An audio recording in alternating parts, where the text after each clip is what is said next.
Good evening, Dhamma friends, in our OPRC class. Welcome back. We are going to start off our day 96 class, which is the last stanza in the Balavaka chapter on unwise beings. And if all goes well, let's take a look to do a review at the end. So, shall we start by paying respect to the Buddha? Sadhu, sadhu, sadhu.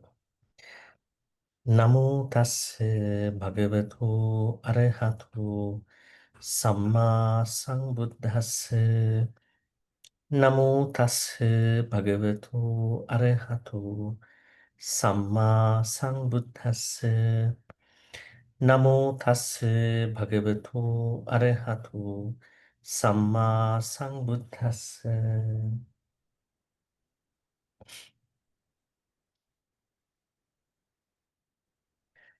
Balavagga has 16 verses, and today we are going to uh, study the last verse of the Balavagga. So let us take a look at the last verse over here.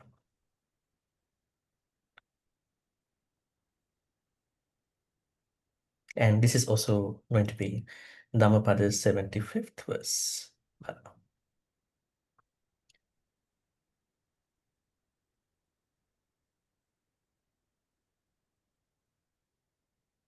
Anya hi labhu panisa, anya nibbanagamini, eva metang abhinyaya, bhikkhu buddhassa savako, sakkarang nabhinandeya, vivekamanu bruhai. You can see that this is a little bit different Pali, kind of Pali verse. There are a lot of lines. Anyahi labhu panisa, anya nibbanagamini, eva metang abhinyaya, bhikkhu buddhassa savako, sakkarang nabhinandeya, vivekamanu bruhai. Okay, so we'll be asking from groups now. Someone from group 1.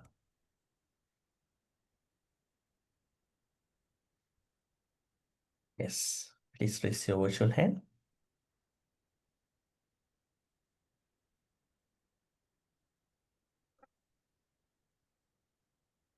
If not, group 2. Yes, Kim, please go ahead. Yeah. Thank you, Bhante. Anya hi labu panisa, anya nibbanagamini. Eva metang abinya ya, bhikkhu buddhassa savako. Sakarang nabi nandeya, vivakamanu broheya. Viveka manu bruhai. Viveka manu broheya. Bruhaye. Bruheye. Not hey. Bruhaye. Bruheye. Okay, great. Thank you. Yes, you want to try again the last line? The last one. Yeah. Vivakamanu broheye. Not hey. Bruhaye. Oh, okay. H-A. Vivekamanu broheye.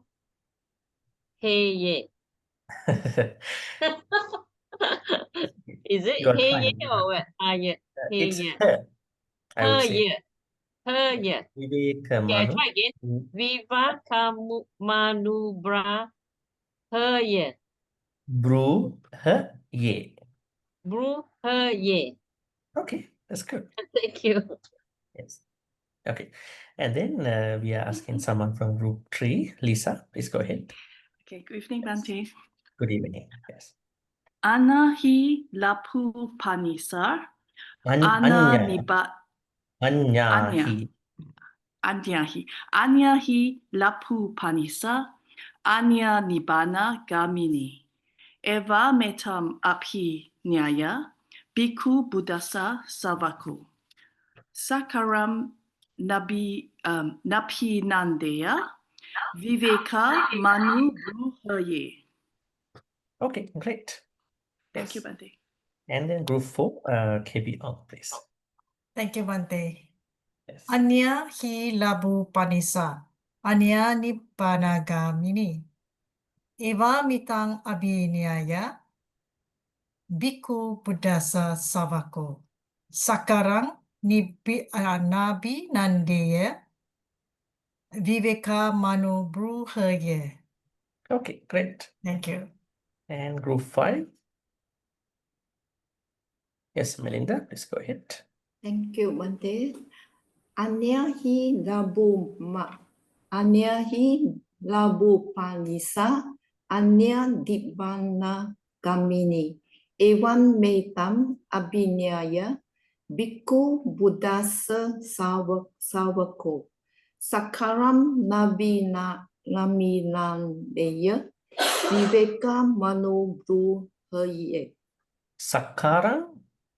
Sakaran nabi nanandeya. Sakarang nabi nande. Oh, Sakaran nabi nandi ya. Nande. Yes. Yes. You can pronounce it as one word. Nabi nande. Nabi nandeya. Nande. Yes. Just in one word. So it's easy. Sakarang nabi nande. Okay. Sakaran nabi nandeya. Okay. Great. Okay. Then group 6. Who would like to read? Group 6. Yes, TC. Please go ahead. Thank you. Anna. TC, do you Is there a have lot of another? echo? Yes. Have you logged on to the Zoom from another device next to you?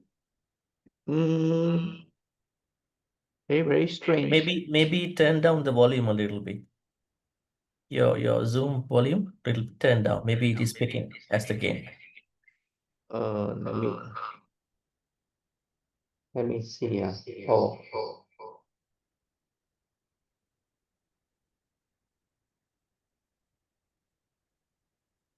Is it okay now? Oh, it's the same. Yeah, it should be okay because once you finish, this should be okay because you can mute the. Is it okay now? Yeah, great. Yes. Oh. Anya hi labu panisa. Anya Panisa. dibana gamini. Labu panisa. Iva metang abinyaya.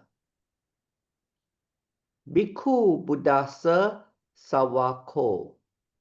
Sakaram nabi nadeya. Vive kamano bruheye. Bruhaye. Oh, sorry, I cannot hear. Yeah. Bhante. That's why I guess that you turn up the volume. Cannot hear. I think it's my side got problem. Yeah, maybe you put your speaker a little bit away from your computer. Otherwise, it will be picking up. It's okay. Bruhaye. Yes, you will hear from others too. And then we are asking from someone from group 7. Anybody? I still cannot hear. Yeah. Someone from group 7.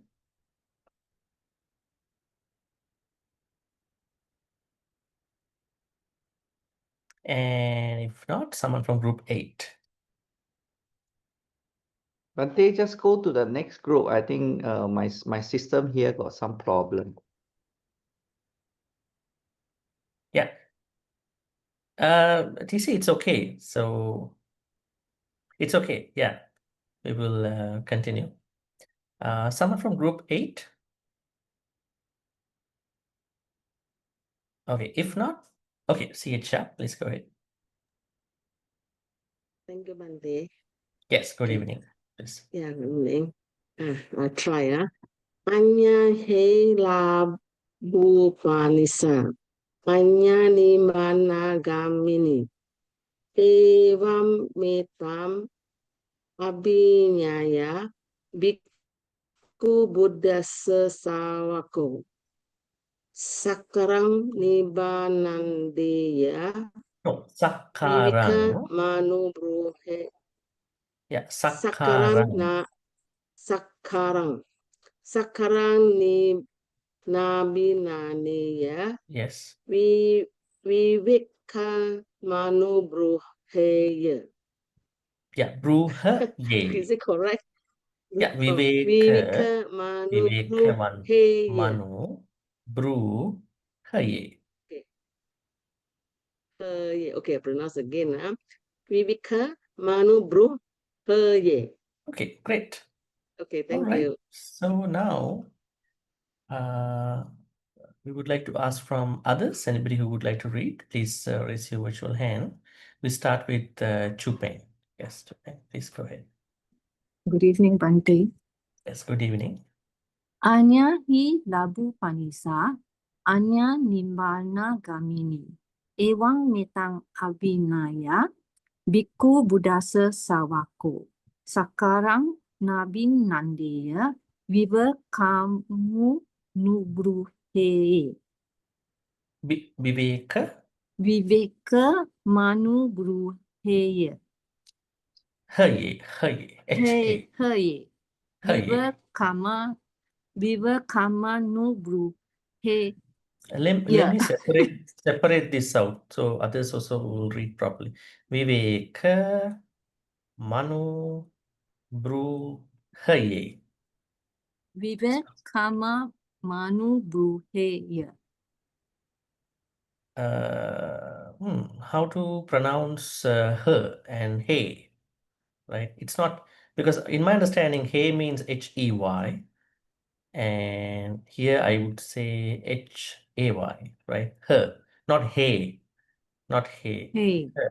Hey. Yeah, her. Vivek Manu Bru Haye. Manu bruheya. Bru her ye. Bruhe.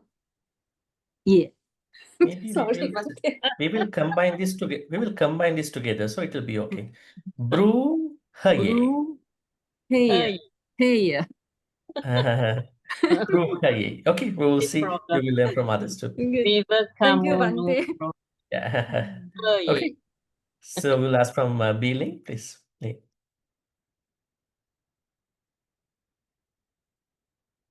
Yes, Billy. Sorry, Bhante, I didn't unmute just now. Okay, please. Anya hi labu panisa. Anya nibana gamini. Evang metang abinyaya. Biku budasa. There's something to comment on. How do you pronounce this part? Eva metang. It is actually one M. It is combined. Eva metang, not evang metang. Eva metang. Eva metang. Eva metang. Eva Abinyaya. metang abinyaya. Biku budasa sabako. Sakarang nabi nandeya. Viveka manu bruhaya. Oh, great. Thank you. Vivekamana Bruhai. See? Bruhaya. Bruhai. Yes. Okay, and then Pochuwa, please. Good evening. Thank you, Bhante. Good evening. Yes. Anya hi labu panisa, anya nibbana gamini, eva metang abinyaya, bhikkhu buddhasa savako, sakarang nabinandeya, viveka manubruhaye. Okay, great. Thank you. And then Suzanne, please. Yes, Suzanne. Thank you, Bhante. Yes. Anya hi lapu banisa. Anya nibbana gamini. Eva metam abhineya. Bhikkhu buddhasa. Abinyaya. Abhinaya. Bhikkhu buddhasa savako. Sakaram napinandeya. Vivekamanu bruhaya. Herye.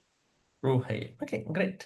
Thank you. And we have Nayan Chen, please. Yeah. Good evening, Bhante. Yes, good evening. Anya hi labu panisa, anya nibbana Gamini.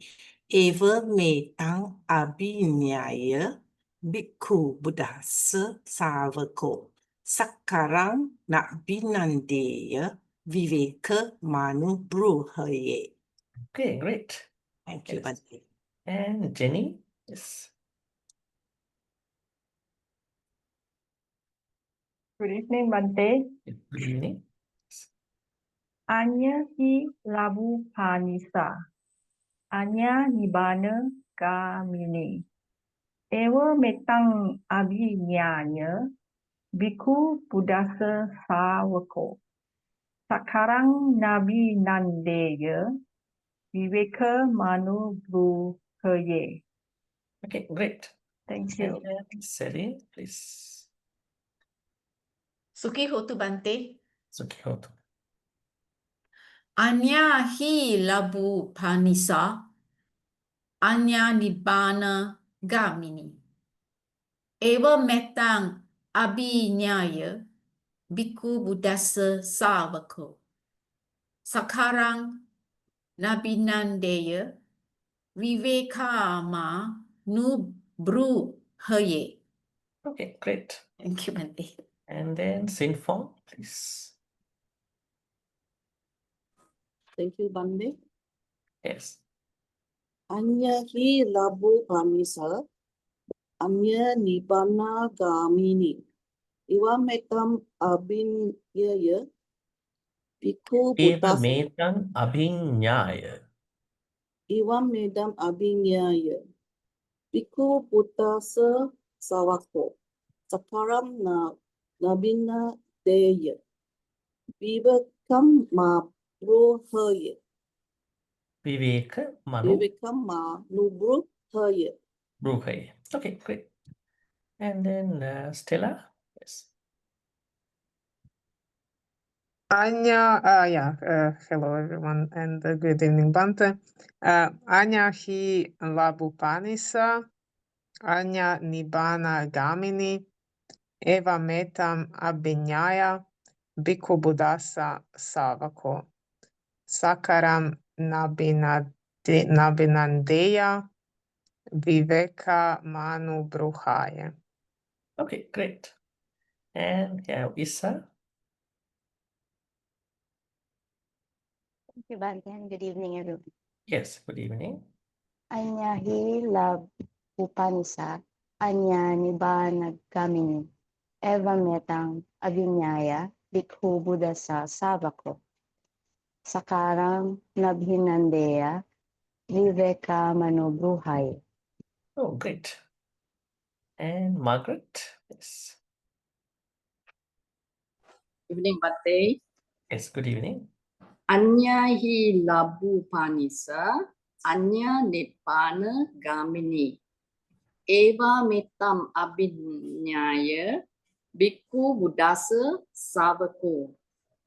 Sakaram nabinandeya, viveka manu bruhaye.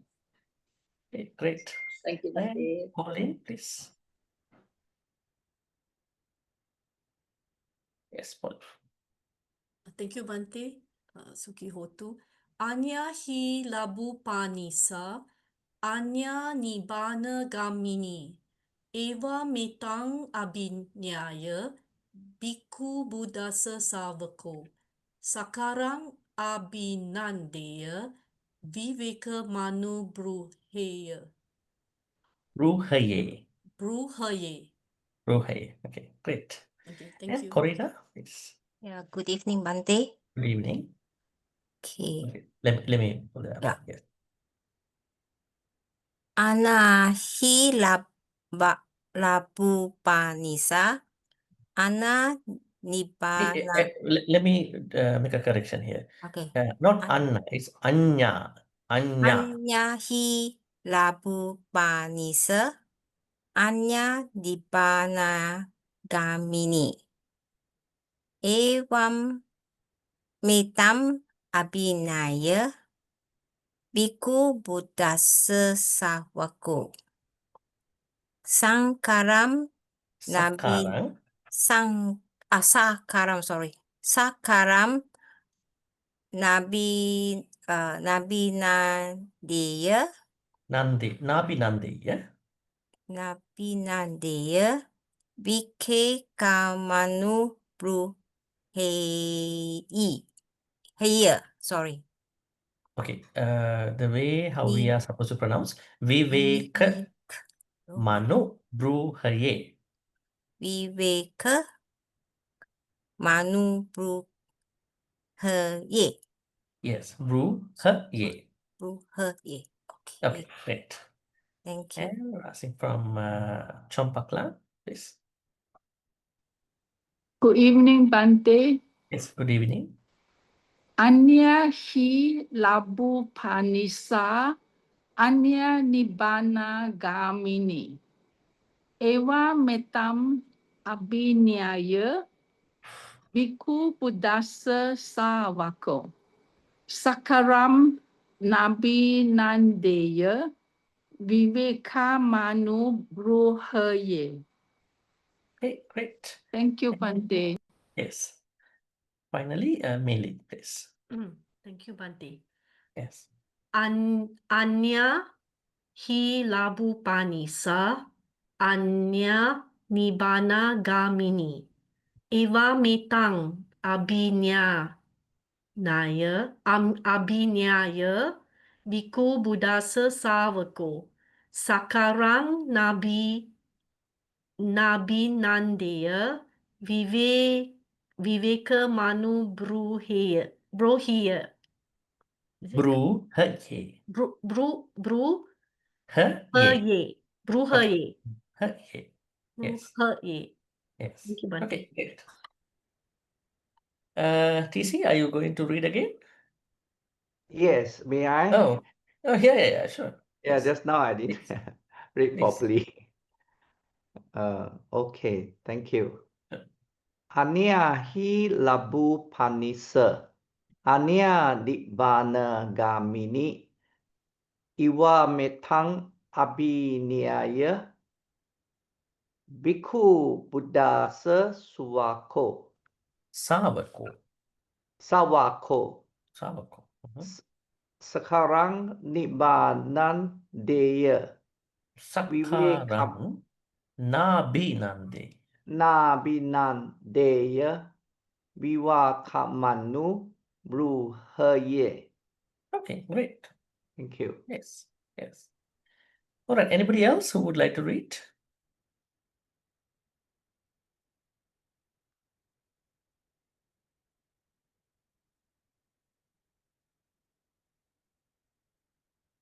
Okay, in that case, we are going to get into our discussion at this point. Especially, we have to look at the Pali and then translation, context, story, and then the review.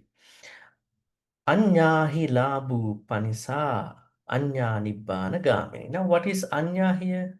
Anya means one thing. Now, here in the second line, it is taken as another, one thing or another. Anya. Upanisa here means support or the basis. So one thing is for the support. Or especially what kind of support, what is that support for? The support is going to be for labha, gain.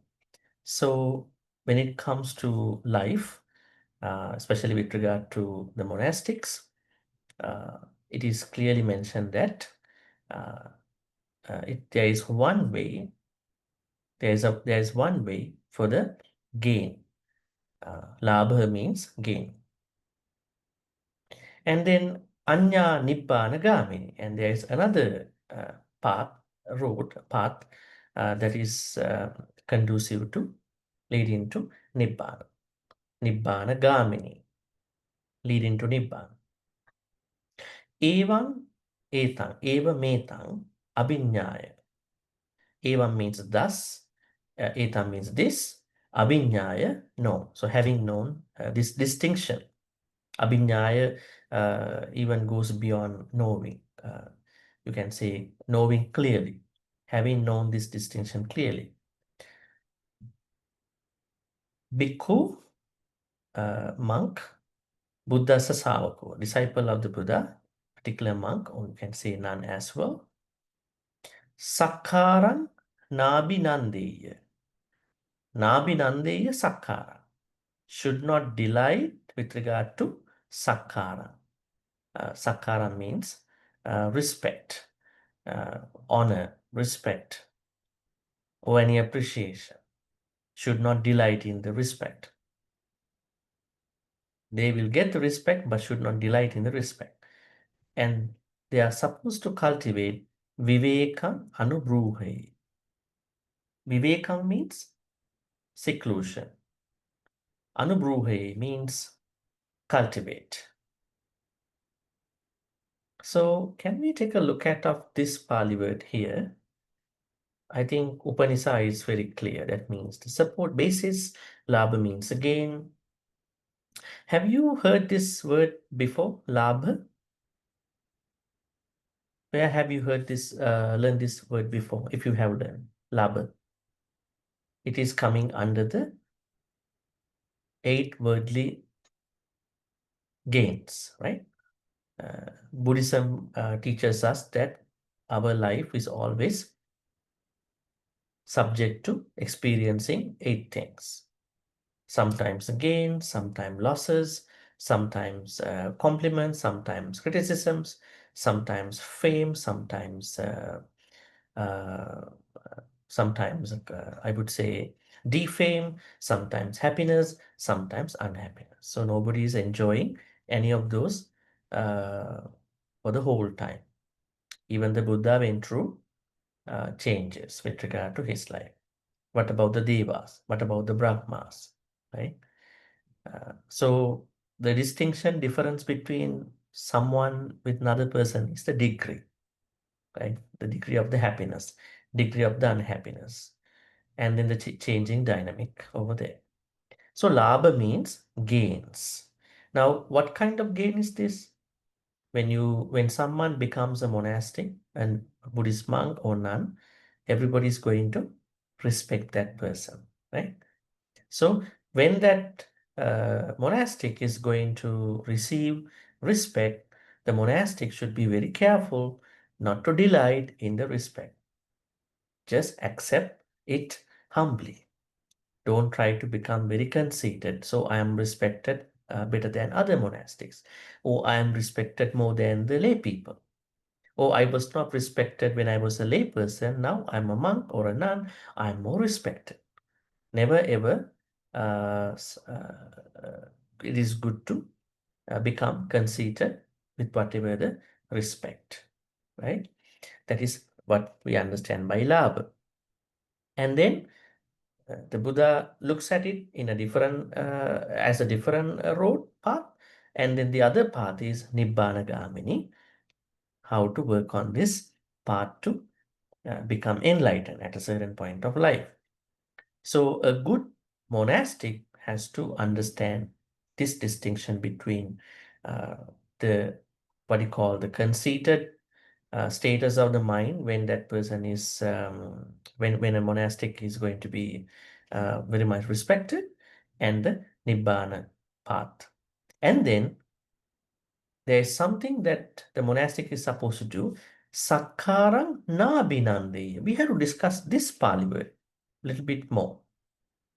Na binandeya. Abhinandeya. You can see here.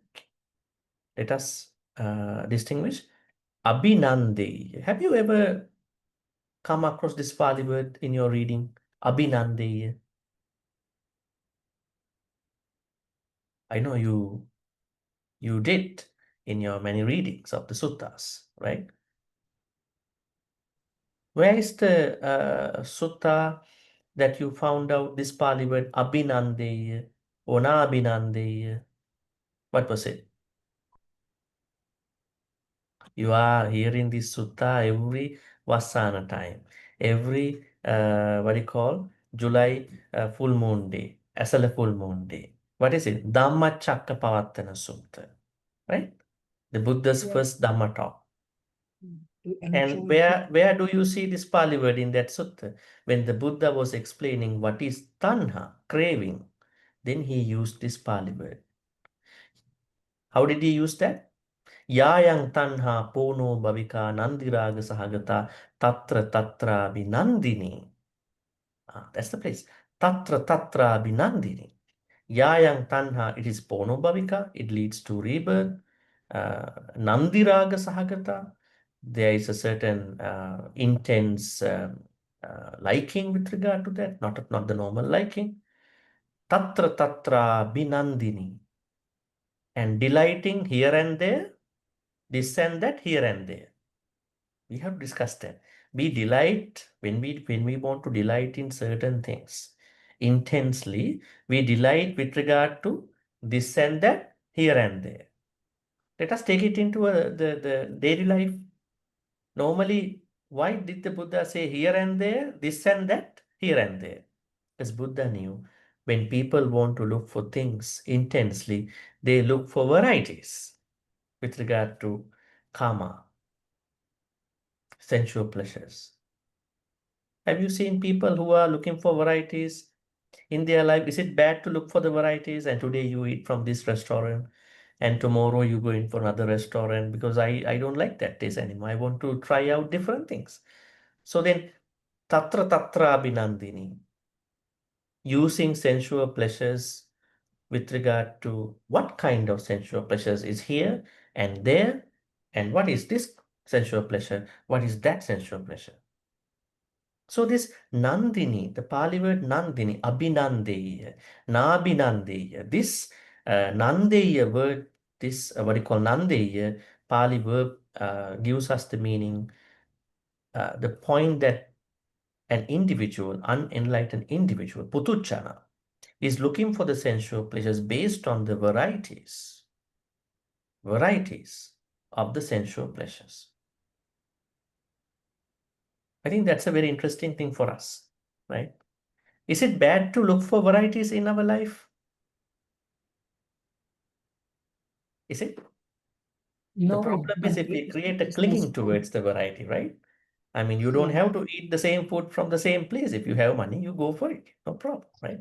But the problem is if you don't know where to balance out that quest, that search, if that search becomes an unending search, I don't know. I'm just going, I'm just going after my sensual pleasure pursuits.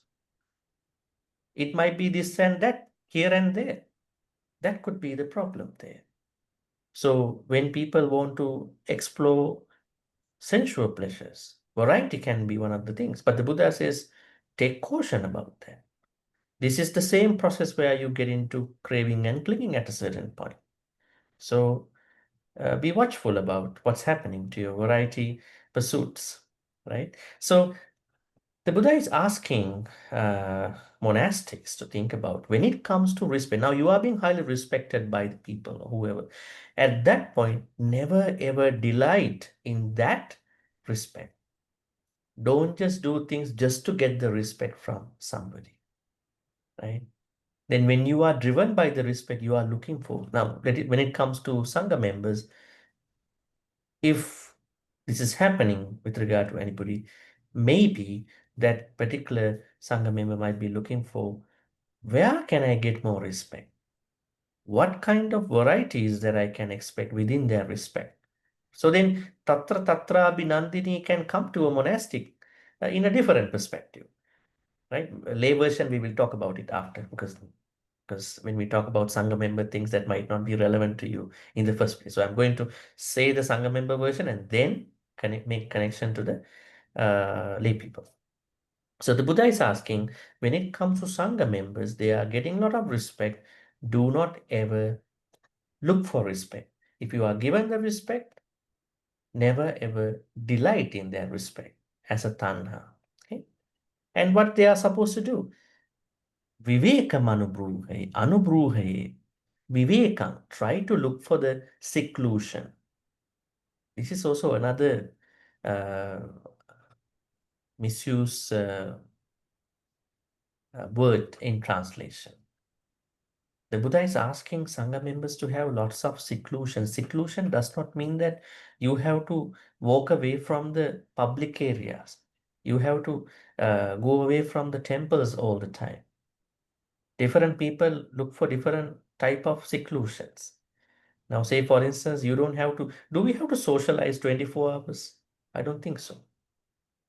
When it comes to Sangam, I don't think that they have to socialize all the time. So they have to take their personal time to do contemplation, do reflection, what's happening with regard to the kusalas and all that, right?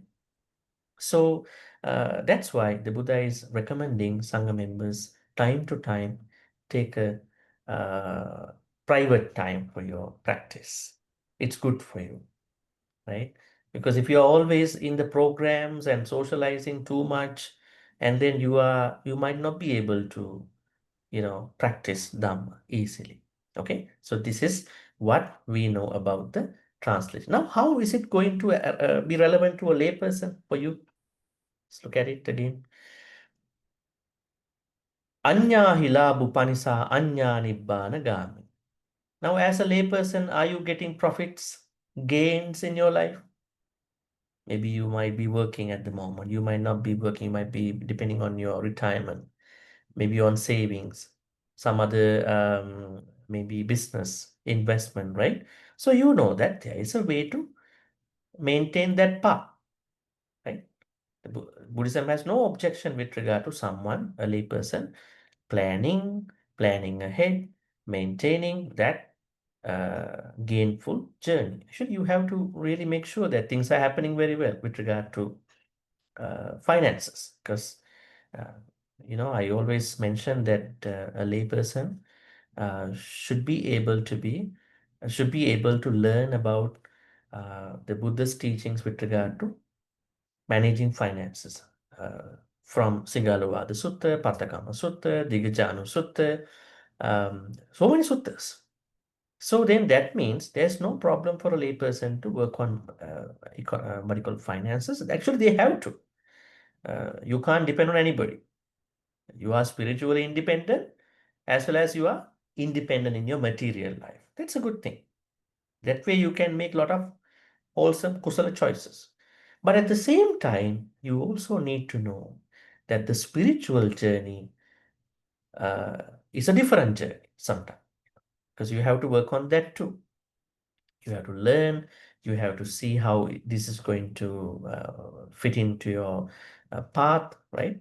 So you should look for a fine balance between that journey of managing finances, gains, and then spiritual journey.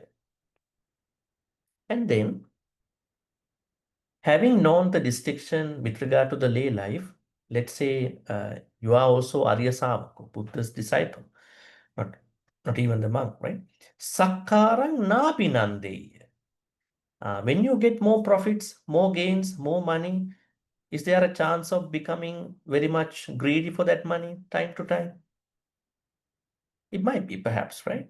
So you also need to know that when you are dealing with money, finances, gains, not to cultivate a certain craving, thereby clinging with regard to the gains. So that is the lay version. And you also need to take time, some private time to time, for your reflections, contemplations. How can you do that? Maybe every day you need to take a private time with regard to your day. How did I behave today? How did I speak to others? How did I speak to myself? How did I behave?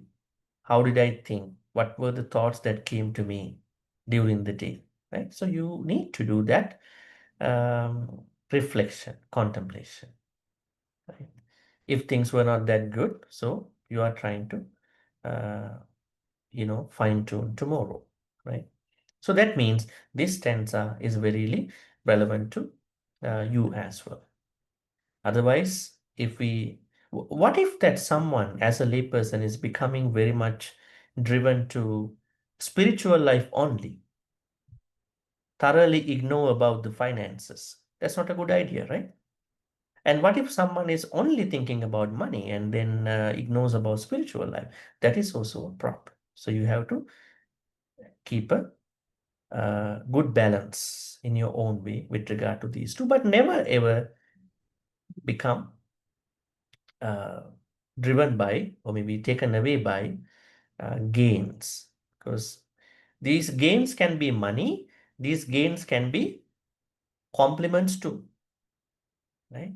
Now nuns get compliments, respect. What if that people in your life, they are always complimenting you, appreciating you, and then you become overwhelmed because of the compliments? See, every day I'm complimented. That can even destroy your humility at a certain point. So if you become appreciated, respected, complimented, take them as process them through humility. Be very humble to process those compliments. Okay, what is the story here to understand what was going on in this particular idea? It is said that during the Buddha's time, Venerable Sariputta was living in the city of Rajagaha. May I know where is Rajagaha? Most of you have been to India, right? India pilgrimage trips. How to understand these two? Rajagaha and then Savatthi. Rajagaha is a city, that was a city in the Magadha, state of Magadha. And Savatthi, where the Jetavanaram was located, was a city located in the state called Kosala, right? So this happened in the Magadha state in Rajagaha. What happened was that Venerable Sariputta's, Arahant Sariputta's father, his name was Vanganta. Maybe I'm going to type this information. The Brahmin Vanganta. Vanganta means Arahant Sariputta's father. It's very interesting because we don't find out Arahant Sariputta's father a lot. Almost no. What we find out is Arahant Sariputta's mother. What was her name? Rupasari. Brahmini Rupasari. Because there was a story that Rupasari, mother of Arahant Sariputta, was a disciple of Hinduism, and she was believing in the Mahabrahma. But anyways, Arahant Sariputta's father, Vanganta, and this Brahmin Vanganta had a friend called Mahasena. Now Mahasena, Brahmin Mahasena, is the main person in the story. Sorry, not Ahasena, Mahasena. He is the main story here. What happened? One day Arahant Sariputta, because he knew about Brahmin Mahasena, because he was a friend of his father. So he went to Brahmin Mahasena's house. Brahmin Mahasena lost a lot of money, and then he became a poor person by that time. So when he saw Arahant Sariputta, it is said that he did not want to come and see Arahant Sariputta.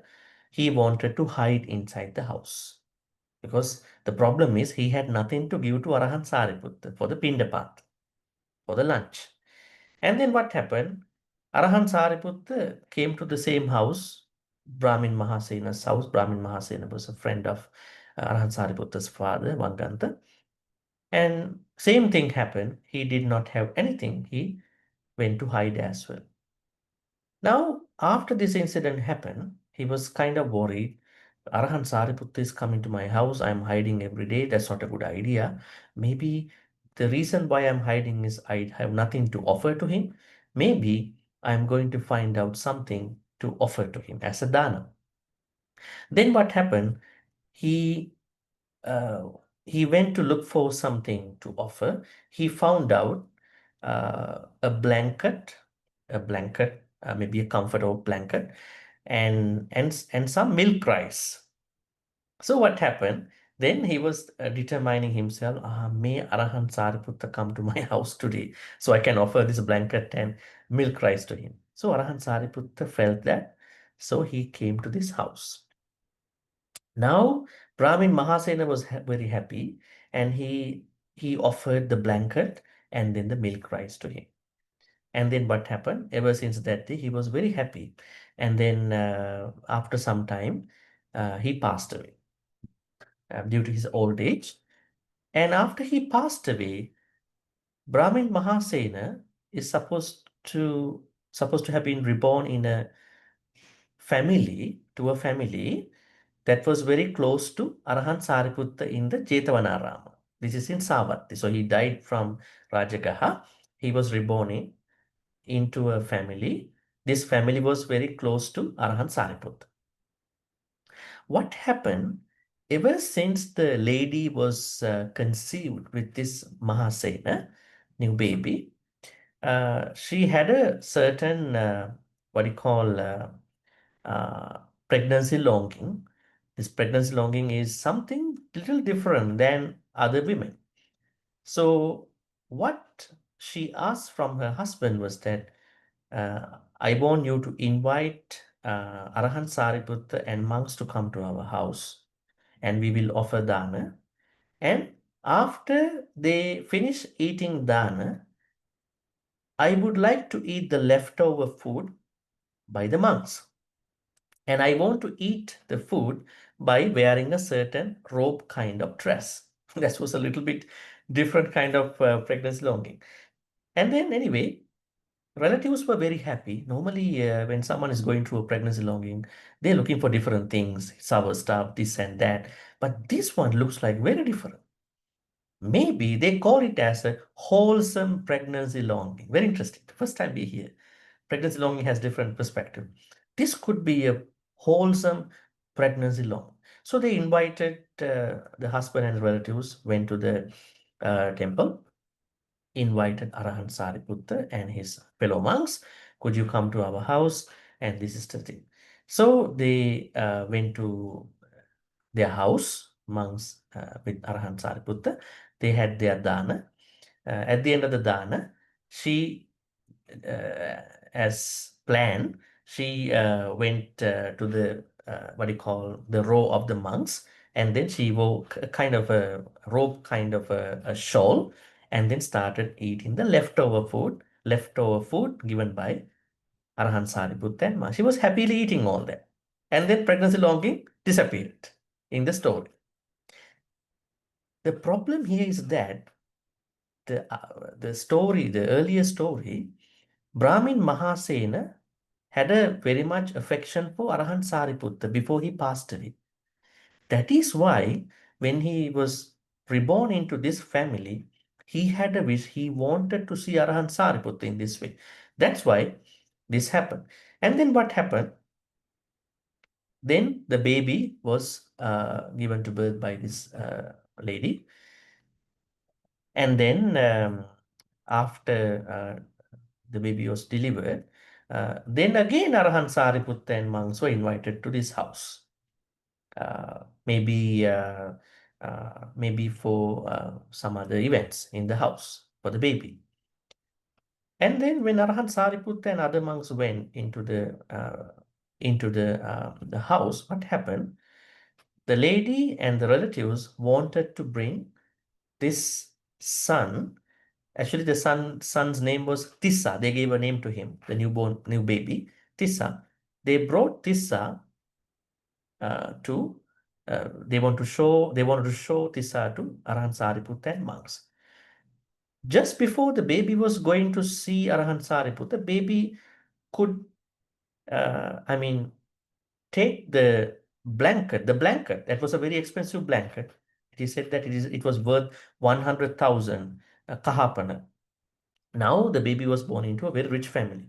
So baby was taking that blanket, and then with one finger, it is said from the pinky finger, and then other family members was trying to stop it. Maybe this was something stuck into his pinky, and then the baby was very adamant about it. No, it's like he did not give it back to them. So what happened? Now baby was dragged into the place, taken to the place. Then when baby was taken to Arahant Sariputta's seat area, what happened? He dropped it in front of him. Actually, what happened? This was a sansaric wish. I was able to be reborn in this family because of Arahant Sariputta, because of you. So I wanted to offer this blanket. See, think about 7 days old baby is thinking. The problem here is that karma is so powerful at that point. Then what happened? Arahant Sariputta was looking at the blanket. At the same time, other relatives told him, this was a very coincidence. We never expected baby to bring this blanket this way. So Bhante, please accept this thing. This is very, very expensive thing because the baby gave to you. And he was happily accepting that blanket. And then what happened?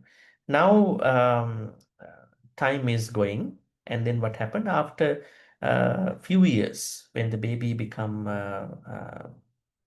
7 years old, Tissa, that was his name, he asked from mother, I want to become a monk. Then the mother was very open-minded person and said, okay, if you want to become a monk, we will bring you to the vihara and then we will give you to Arahant Sariputta. So what happened? They did it. So it is said that mother father stayed in the Jetanarama for a week almost and offering milk rice for the whole week. At a certain point, monks didn't like the food because every day milk rice, you know. So what is this milk rice? And they had to leave the temple after that. The Buddha was also living in the temple at that point.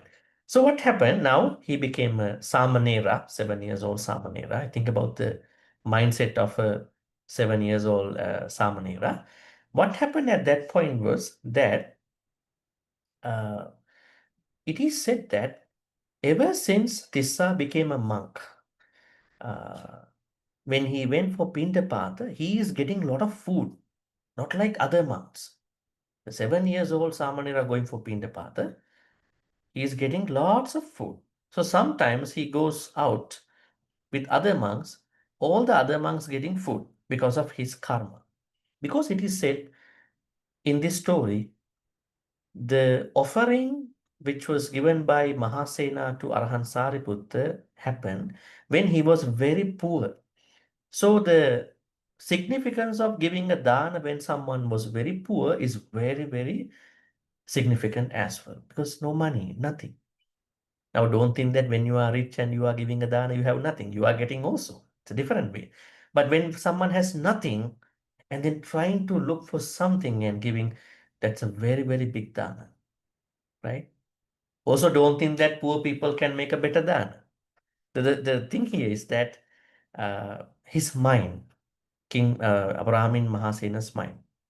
So as a karmic result of that dan, he offered that blanket and one portion of milk rice. Now the karma is unpacking a lot at this point. Then what happened? Other monks were shocked. When we went for Pindapata like you, we didn't get that many food. But when you go out, you're getting a lot of food. You are also bringing food to us. So then he said, okay, come with me tomorrow.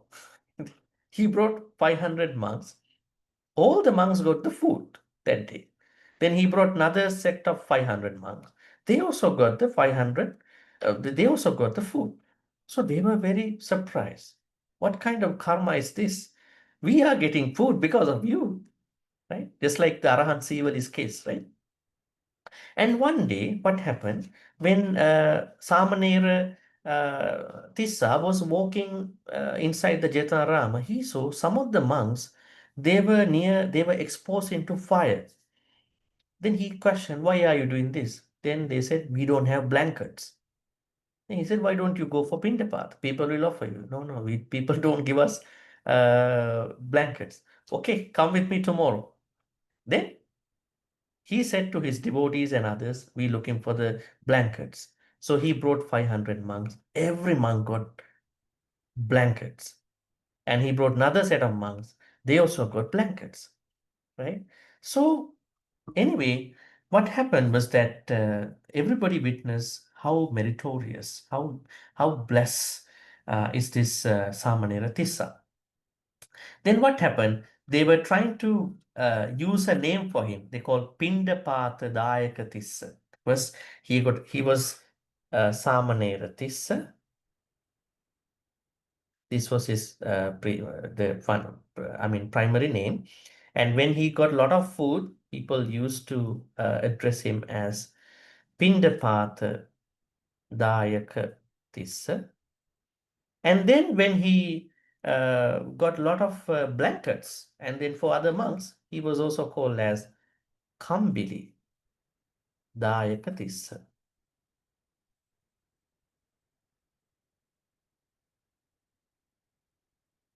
So he got a couple of names because of his good karma.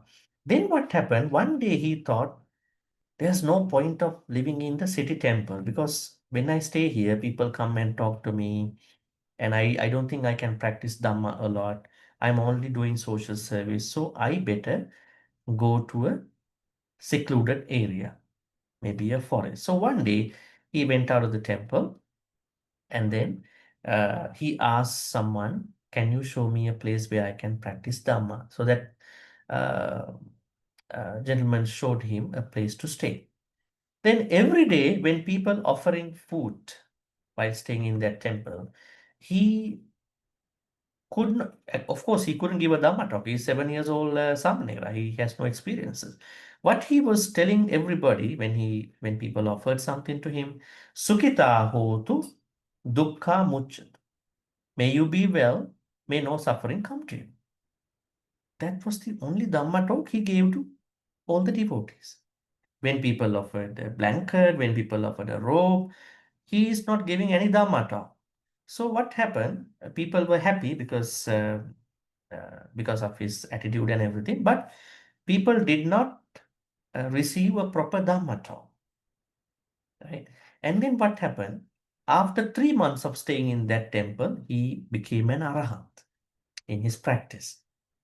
So by this time, Arahant Sariputta, who was his teacher, with Venerable Arahant Moggallana, with almost 40,000 monks, went to this place by asking, where is this place? And then what happened? When they went to the place, this far away from Savatthi, Chitanarama, the devotee who supported him at the beginning, so they are coming. So then he informed uh, Arahan Tissa, Vanavasa Tissa, Samanera monk, and then he accepted and he welcomed all these monks. And then what happened? This devotee and other devotees invited him, Arahan Sariputta, Bhante, can you give a Dhamma talk? Then Arahan Sariputta asked, why don't you ask from your Samanera, the monk who is staying here with you? No, he only knows to talk only 2 things. May you be well and may no suffering come to you. Sukhi hotu, Sukhi hotu, and then maybe any other Pali statement. So he doesn't give a Dhamma talk. Maybe he doesn't know Dhamma. So he only say, may you be well, may no harm come to you, right? At that point, Arahan Sariputta said, I don't think so. He's an Arahan. We're going to ask him, what are they saying? He was actually questioning about devotees. Then he said, yes, I haven't given a Dhamma talk. The only Dhamma talk I gave to them was, may you be well and may no harm. Then Arahan Sariputta asked, can you tell them today how to be well, how to overcome pain, suffering? That's interesting, right? You can ask when someone says, Sukhi hotu, how can I be Sukhi hotu? I cannot be Sukhi hotu in a moment of time. I have to do something for that, right? How can I overcome my suffering, my dukkha? There should be a way to do it, right? So Arhat Sariputta asked, okay, today you don't tell them may you be well or may no harm come to you. You should tell them how to be well, how not to go through pain. Then that day, he gave a very interesting Dhamma talk.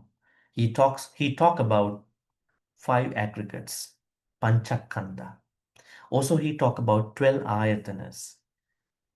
What are they? Ayatanas means sense bases, chakku as a sense base, then rupa as sense base. And then he also talked about what you call dhatus, elements, especially eye as an element, what you call sight as an element, eye consciousness as an element. So there are 18 elements. Where can we find out this information? In a sutta? Dhatu Vibhanga Sutta is one place in Majjhima Nikaya and Madhupindika Sutta in the Majjhima Nikaya. So we can see all these explanations given by other Sangha members. So that day, Arahan Tissa, Vanavasi Tissa, gave a Dhamma talk with regard to Kanda, Dhatu, Ayatana, not even that,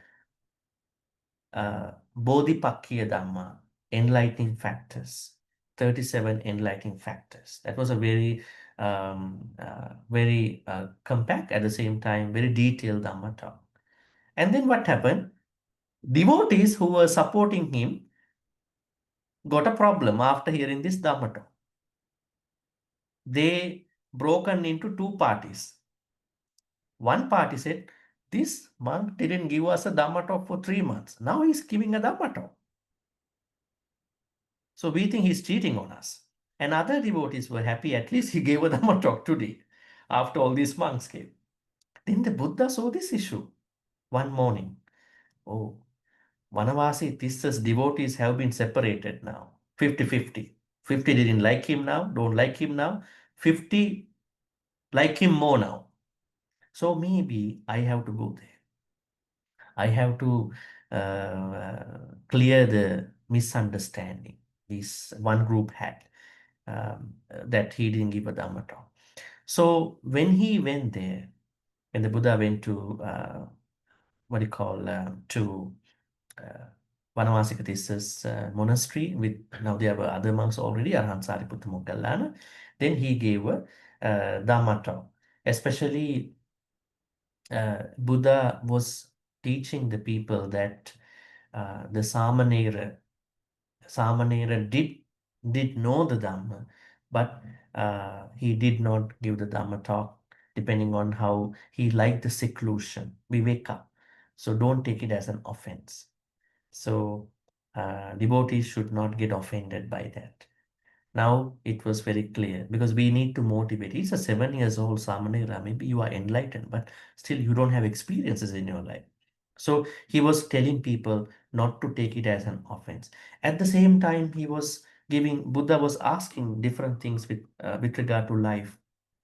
Buddha took the Samanera to one of the cliff nearby the temple and asked him, what do you think about being here now? Then Arahan Vanamasika Tissa told the Buddha, Bhante, I think I can feel like I can see the ocean and I can see this cliff. If I look at my bones in my past lives, I mean the bones with regard to I had in my sansaric life, if all those bones to be piled up, I mean that heap will even go beyond, go higher, go taller than this cliff. In the same way, then Buddha added onto that. Buddha said, in this universe, nobody can say, I did not die in this particular place. We have died multiple times in everywhere in this universe. Are you surprised? You might think deja vu. I feel maybe I have been here. No. The Buddha said in this story, I'm telling everybody that in this universe, we have been reborn in all these realms. At the same time, we have died everywhere. You can't pinpoint, this is a country I haven't died. This is a place I haven't died. So that was what he said to Arahan Vanavasika Tissa. And then the Buddha then brought him back to the devotees and told devotees, don't get offended. He was in Viveka. He was enjoying his Viveka. Then the Buddha said Viveka means seclusion. There are 3 types of Viveka in Buddhism. 3 types of, I could say, Viveka or seclusion. See, Number 1 is Kaya Viveka. Number 2 is Chitta Viveka. Number 3 is Upadi Viveka. Okay, let us find out the meaning of this.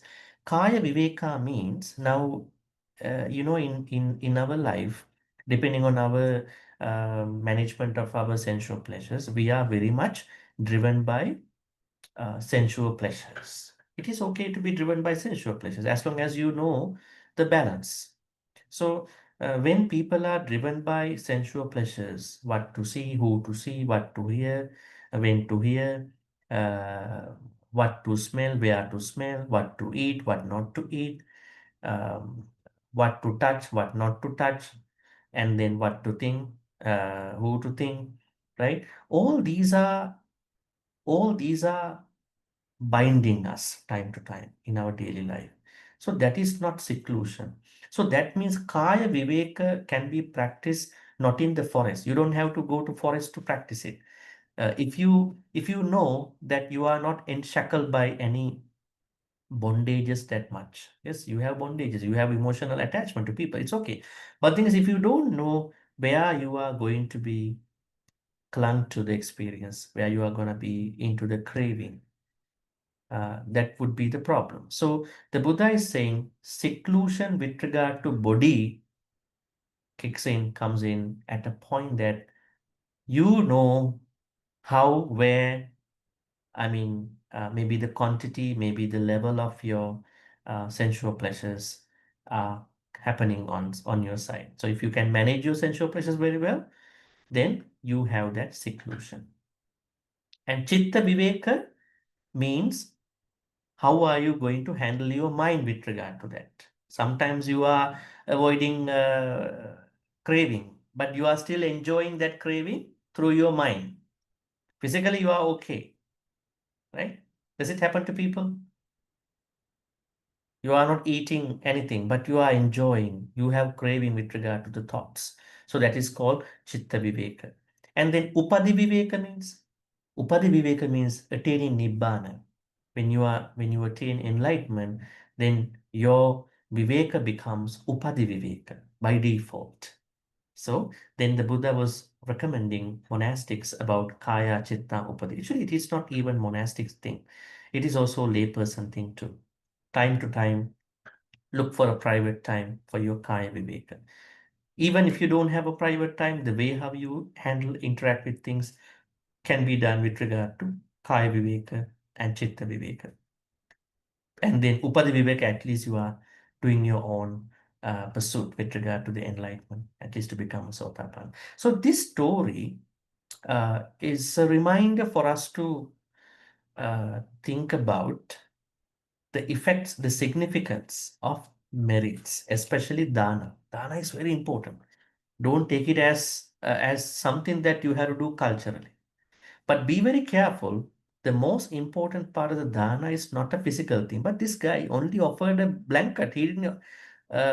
He could not afford a good blanket, right? And then he found out some milk rice. Not he could find out very good expensive or very good quality milk rice. What was more important is while you are finding out the quality, the mind is the most important thing. That is one thing to learn. Second thing is the importance of not getting driven by things like reputation, praise, compliments. We have to be very much humble. Actually, when you learn more Dhamma, you have to be very careful because even that Dhamma knowledge can make you a very proud person about, very much considered about that Dhamma knowledge, because you will start to compare. Look at those people, are very unwise people compared to me. I know better than you about all these suttas and all that. That can naturally come. That's why as it is arising within your mindset, you're not going to tolerate that. No, I'm not going to compare anybody. That is my practice. And if they want me to support, I will support. Otherwise, I don't have to make me a very special person out of that. So we learn the humility here, especially with regard to the stanza.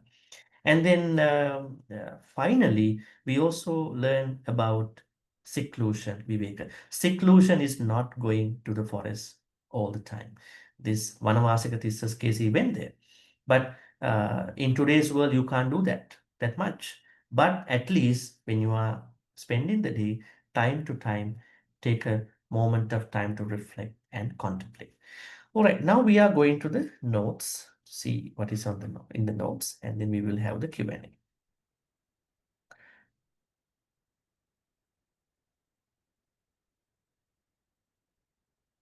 Different goals, different paths. The verse emphasizes one way leads to worldly gain, another to Nibbana. For lay people, this means being clear about which goal you are prioritizing in a given moment. Seeking material success and spiritual growth are not the same, and trying to merge them without wisdom often leads to it. So wisdom, that means a balance. A mindful layperson learns to pause and ask, what am I prioritizing right now? With awareness, we can pursue worldly responsibilities ethically while also carving out space for solitude. That means seclusion, meditation, generosity. In doing so, the path we walk, whichever it is, becomes more conscious and balanced. So I'm not going to take everything over here because we have to do the review also. Just want to summarize, know when to step back. For Novus Tissa, the constant stream of relatives, friends, and gift at the monastery Jetavanarama became a burden. That's an interesting thing. Have you ever found out the compliments you got became a burden on you? Oh, what was the burden on you? Or maybe the criticism became a burden on you. Or everybody is not talking good about me. They all throw tantrums and then things and what I didn't do more than what I did for them. But here for Vanavasikatissa, compliments became a burden, right? So that's why you have to be very careful. Don't flatter anybody too much, Don't talk too much good about anybody because that can be a problem. Maybe you are making them into akusala, and you too much flatter them. And then what will happen?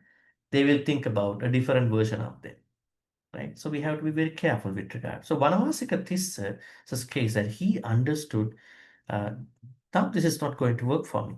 I have to leave the place.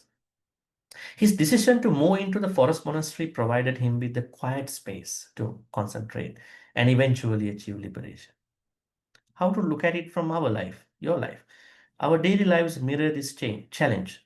Endless social obligations, celebrations, networking can drain our energy and scatter our attention. Choosing to step back doesn't mean rejecting others. It means caring for our inner balance, taking time for solitude, seclusion again, a quiet walk, even in mindful reflection, creates a personal retreat. In these poses, we regain clarity, recharge our energy, and rediscover what truly matters. So once again, socialization is important, but how much socialization is necessary for us? We have to decide that because we need that quiet time. You should not become someone who is always in your house and room. You need to socialize, but you have to find out that you have to draw that line. That it's like one of our secretaries. Gratitude without craving. This is about how the lay people looked at Venerable Tissa, because when villagers offered gift, Novus Tissa responded with a simple blessing, may you be happy, may you be free from suffering, and then quietly moved on. So what happened was that then from another angle, lay people also seems to have given dana with a purpose, right? They were expecting certain things from the monks, right? I think that is also something you have to think about. I mean, not every Sangha member can give a Dhamma talk sometimes, right? Maybe, because if Vanavasika Tissa was an Arahant, if he couldn't give a Dhamma talk, what about an unenlightened monk? So that's why we don't have to take any monk for granted for our own practice. Just give the dana. If they cannot give a Dhamma talk, forget about it. I'm just happy. And I learned that. And I will learn it in my own way. And I will learn it from somebody. and I will pursue that Dhammapada.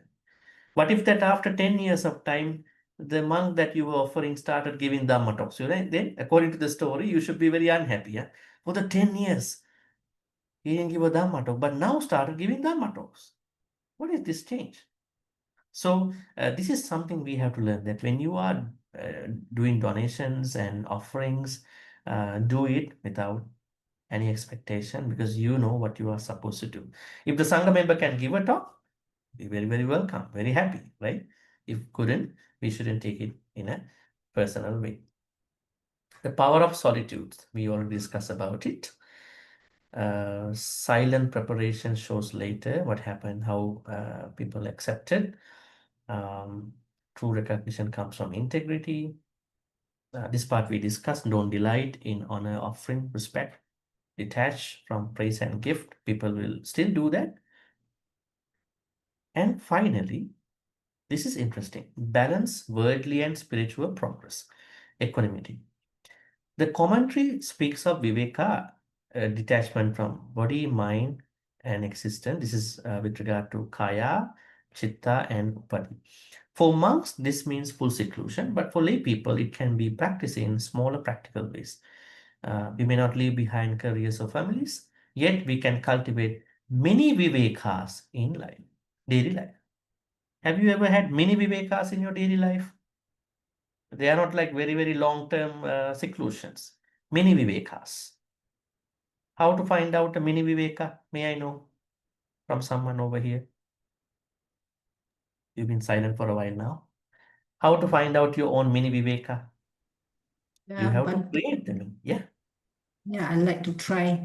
So normally I will like to be in a spot where, especially to nature, my garden, and I feel happy by observing the blooms and the natural birds coming, the birds singing, all this, that. So at least I feel myself calm and can feel the peace. Yeah, that is a way to spend the create a mini vivekas. And what are the other ways to create the mini viveka in your own way? Now you are in your house, you can't go out that far.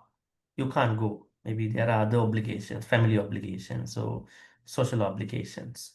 Then how to create your mini viveka? Yeah, I just sit down, close my eyes, quiet time, whatever noise, whatever thing that come or motorbike or cars go by, I just don't bother. I just give myself calm. I just hear and that's it. Few minutes and I'm done. Okay, so that's a moment of silence, right? Being silent and then just observing what's happening. Any other type of mini viveka that you may have done? Anyway, whatever the viveka you are doing, you are supposed to create some time for you in your daily life. This could mean setting aside moments for silence, just like how you said, keeping our work aligned with ethical values, tempering ambition with compassion. In doing so, we remind ourselves that ultimate peace does not lie in possessions and achievements, but in freedom from clinging. Balancing worldly responsibilities with spiritual awareness allows us to live meaningfully in society while keeping our eyes on the deeper truth that outlasts worldly success. So this should be an attempt to go beyond possessions and achievements. So these are always happening in our life. All right. Before we jump onto the Q&A for this particular stanza, let me do a very quick review about the Bala Bhakta, because today is the last day. Take a look.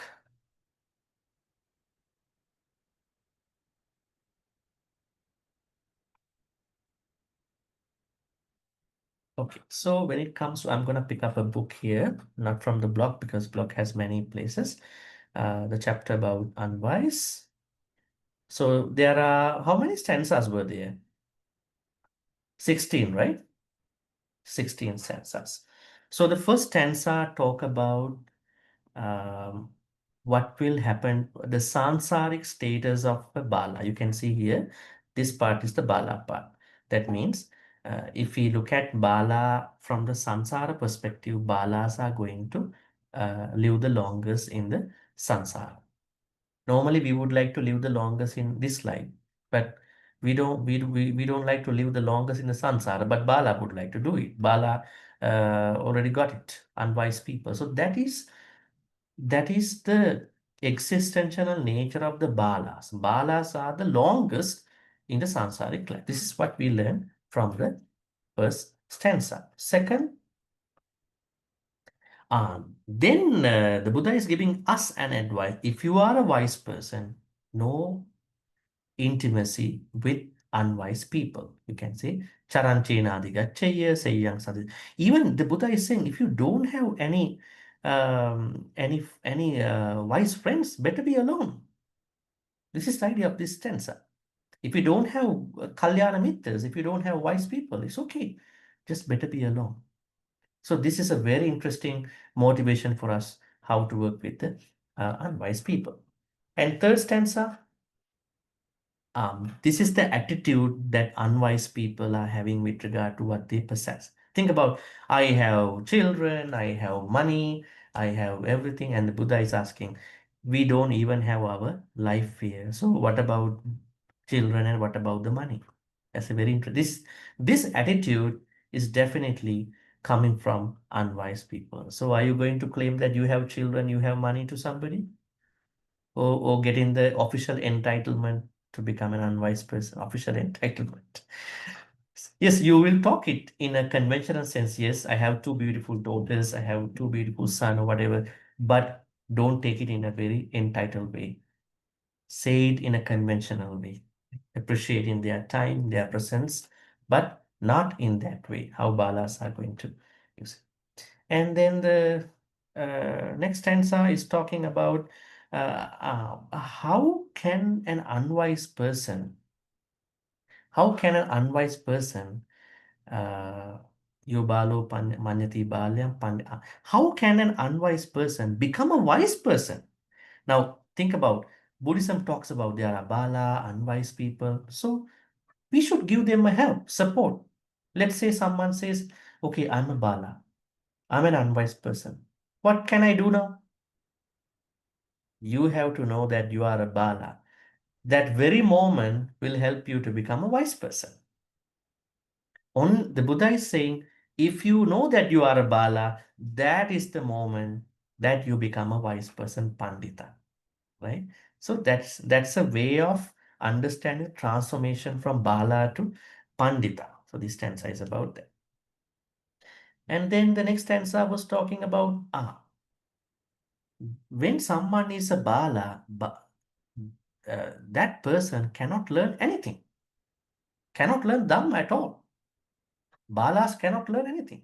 Just like the you can see here, the spoon never knows the taste of the curry. And from the next stanza, the Buddha is saying how wise people can learn Dhamma. Actually, this stanza should have come to the Pandita Varga, right? This is about Pandita. But anyway, because these are dichotomies, so sometimes bad one and the good one should be given. And then the next stanza is talking, this is very interesting. People are thinking that they have enemies. They have people whom they don't like. But actually, when it comes to unwise people, they are themselves the worst enemies. That Bala nature is the enemy for a Bala. You can see here, Charanti Bala Dummeda Amittene Vatana. The translation has gone very high, using stupid fools. This is not how we discuss. But anyway, we understand that for a Bala, Bala nature is the worst enemy to them, not other people. And then the Buddha is talking about what Balas are doing. They are creating lots of bad karma. See, they are not well done with regard to those activities because they are creating a lot of akusala. Then the Buddha is talking, what about the Pandita, how they are doing? They are doing well done activities, kusala karma, the opposite.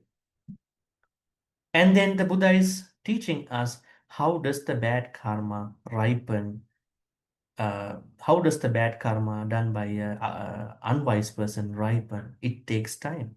Maturity will take time. But Bala doesn't know. It will take time, but it will happen one day. So Bala has to take it very seriously. This is also very interesting. And Buddha brought Bala into spiritual activities. Very interesting. Now, normally we understand Bala to be someone who is doing akusala, but Buddha also said sometimes Bala nature is going to spiritual people. What kind of spiritual people? Who are giving pain to the body. Just because you are giving pain, you don't eat well, you don't take a shower, you don't sleep, you exposed to fire. Do you think you will go into enlightenment? Buddha said, no. These are unwise people activities. Because Buddhism talks about Majjhima Patipada, right? Any absolute activity is not welcome. If you become an absolute with regard to giving pain to the body or giving a lot of happiness to your body, that absolutism prevents us in being into the Noble Eightfold Path. So then that means if anybody is not following the Noble Eightfold Path, becomes naturally a Bala. Because they are practicing absolutism on the both side. That is why never take the entitlement called Bala, being beyond the practice of Noble Eightfold Path. So that's a very interesting dimension with regard to Bala, because normally we know them in daily life, not from the spiritual way. And akusala karmas, bad karmas, don't ripen at the same time. Some akusala karmas take time. We learn about it through some of the petas. And sometimes, this is also very interesting, learning only hurts a unwise person. Sometimes a good learning, a good Dhamma learning, a learning that is embedded with that training might not be something that is happy for a good person, unwise person. I think this is the stanza we discussed, two stanzas we discussed last week. See, unwise person, even when he or she became a spiritual person, looks for lots of preeminence, respect from people. That wrong respect is what is going to make a big time according to today's stanza, the last one, the 16th one. All right, so any questions for this stanza overall? We can take 2 to 3 questions. Bhante? Yes, Corina. Go Okay, ahead. just now you were saying the Buddha did mention that we could be any part of the world that we pass away. Okay, then after we passing away, will be reborn in any parts also, okay, of the realms. Then can it be let's say we be born as an Indian who believes in Hinduism, and Malays as Islam, or as Christians? Is there a possibility that we go to another religion?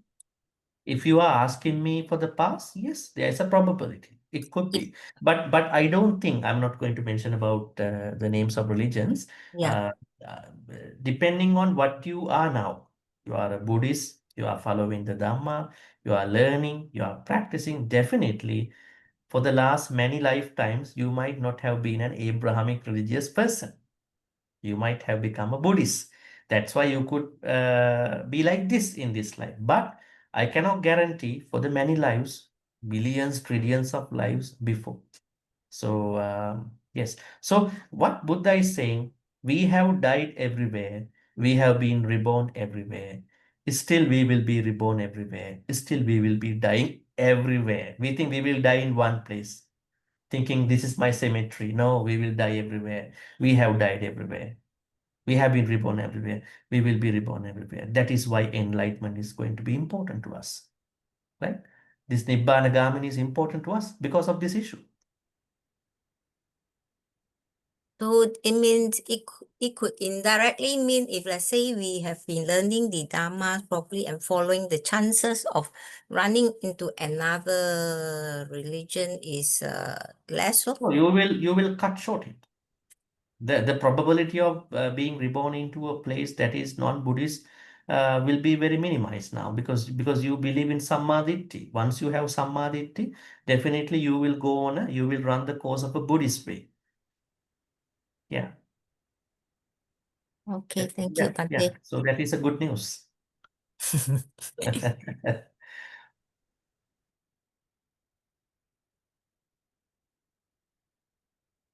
Any more questions about today? We will take one more question. Oh, two questions. Yes. First, yes, Nine Cheng, and then who's the next one? Lu. Yes. Bhante, in your notes number 8, the tempering ambition with compassion. Can you explain that again? What do you mean by that? Okay, let me go to that place.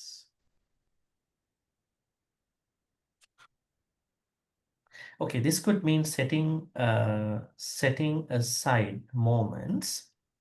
Give me a second. And then second.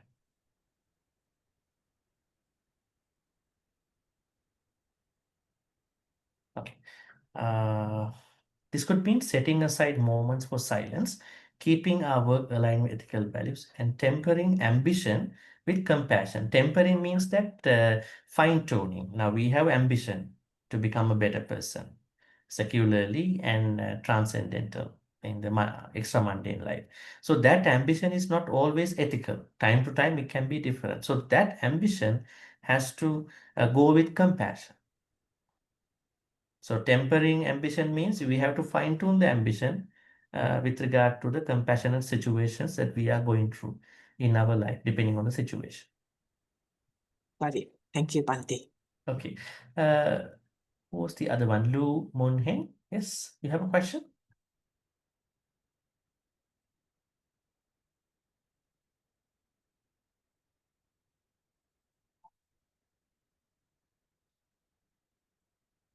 All right. If there are no questions, let me tell you here that from next week, we are going to start Pandita Vakka.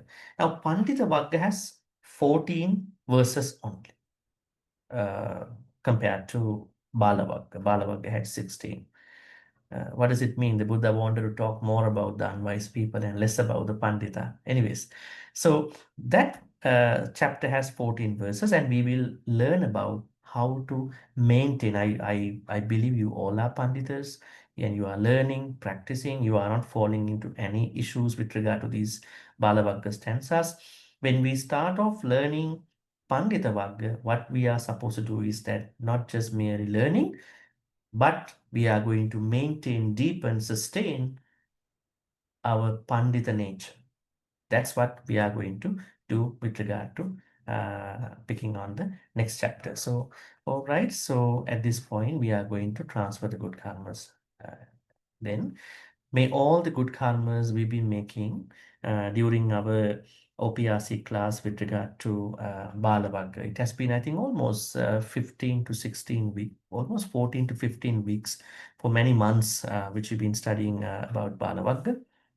May all these good karmas be transferred to all departed ones who passed away in the name of all of us. May we be well and happy. May they attain the supreme bliss of Nibbana.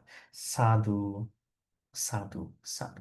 Idam me nyati nang hotu sukita huntu nyatayo. Idam me nyati nang hotu sukita huntu nyatayo. Idam me nyati nang hotu sukita huntu nyatayo. May Deva Naga Mahindika receive all these good karmas. May they be well and happy. May they protect and bless all of us for good health, quality of life, prosperity, safety, and happiness. In particular, may Devanaga Mahindika bless our Dhamma journeys. May our Dhamma journeys always become continuing, sustaining, seamless Dhamma journeys and not stagnant Dhamma journeys. May Devanaga Mahindika finally attain the supreme bliss of Nibbana. Sadhu, sadhu, sadhu. Ittavatacha amhehi sambatang punya sampadang sabbe deva anumodantu sabba sampatti siddhya. Ittavatacha amhehi sambatang punya sampadang sabbe bhuta anumodantu sabba sampatti siddhya. Ittavatacha amhehi sambatang punya sampadang sabbe satta anumodantu sabba sampatti siddhya.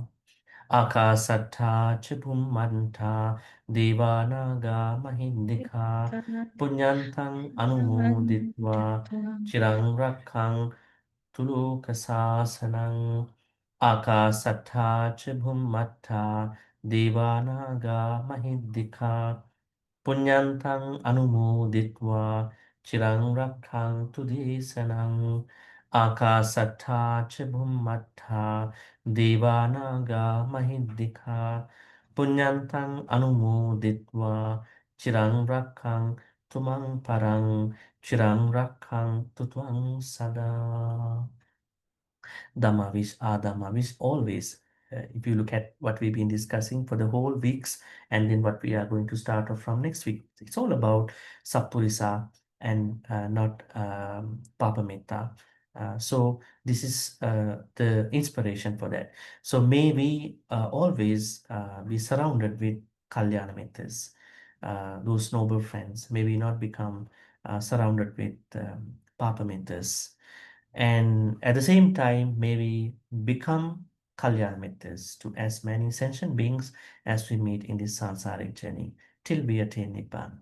With this noble intention, let us make the wish. Imina punya kammine mami bala samagamu satang samagamu hotu yavanimbana patya. Finally, may all the good karmas we've been making today and for the last many weeks during which we discuss about Balabhadra and all the good karmas we are making in the future be helpful and supportive for all of us to attain, to reach the supreme bliss of Nibbana. Sadhu, sadhu, sadhu. Abhivadana silis nichang baddha pacha inu chattaru dhamma baddhanti ayuvanno sukhang balang ayurarogya sampatti sagga sampatti me vacha atu nibbana sampatti iminati saminjatu.